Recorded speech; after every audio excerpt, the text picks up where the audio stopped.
এক ছিল গরিব কাঠুরিয়া। সে প্রতিদিন বনে গিয়ে কাঠ কেটে বাজারে বিক্রি করে সংসার চালাত।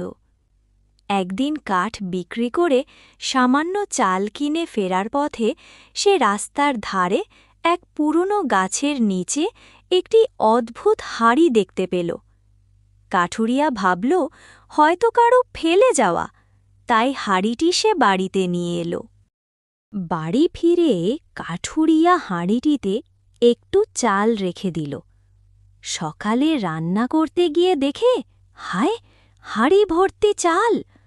অবাক হয়ে আবার পরীক্ষা করতে সে কয়েকটা পয়সা রাখল। কিছুক্ষণের মধ্যেই হাঁড়ি ভর্তি পয়সা!